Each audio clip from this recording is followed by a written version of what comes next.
Eco, এই জলের মধ্যে দিয়ে চালা, জলের মধ্যে দিয়ে। এইগুলো ব্ল্যাক আইস ছিল, এখন গলে গেছে, কিন্তু জলের মধ্যে দিয়ে চালাবি।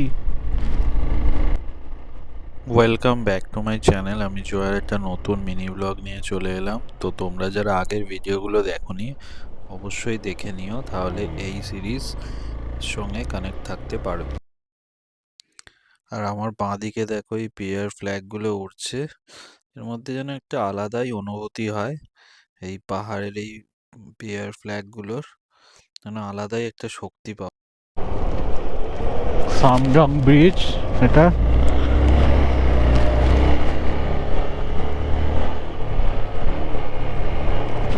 একটা তো গাড়ি দেখা গেছে, এখানে ব্ল্যাক আইস ছিল।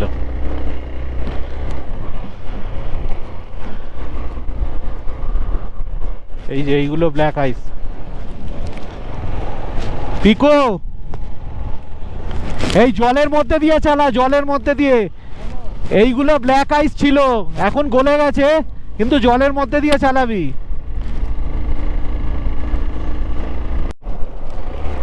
তো যতই উপর দিকে আমরা উঠছি একটু মনে হচ্ছে বাইকের পাওয়ারটা ল্যাগ করছে। তো এইসব হাই অল্টিটিউড জায়গায় এরকম হয়।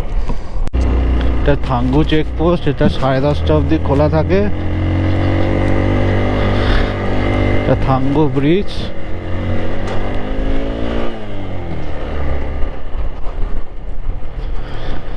ওখানে ল্যান্ডস্লাইড হয়েছে বলে রাস্তা তৈরি হয়েছে, একটু ওয়েট করছিল।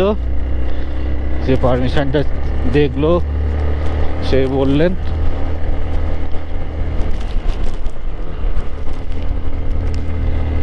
জানি না, এখনো 1 ঘন্টা এখান থেকে দেখাচ্ছে, পৌঁছাতে বন্ধ না হয়ে যায় জানি না।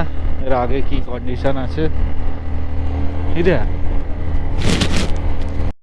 তো এখানের আকাশটা দেখো পুরো ব্লু হয়ে আছে, মানে আলাদা করে ফিল্টার লাগানোর দরকার নেই, এমনি ব্লু।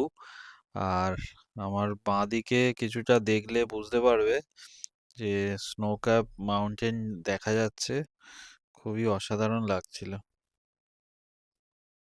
এগুলো সব আর্মি এরিয়া, আমি ভিডিও বিশেষ করিনি। এটা ভিউ পয়েন্ট আছে, আমরা দাঁড়াচ্ছি না।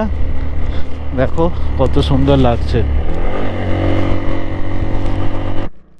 তো তো আজ এই পর্যন্তই, দেখা হবে নেক্সট ব্লগে। আর যদি ভিডিওটা ভালো লেগে থাকে একটা লাইক করে দিও, আর এই ধরনের কন্টেন্ট পেতে আমাকে সাবস্ক্রাইব অথবা ফলো করে নিও।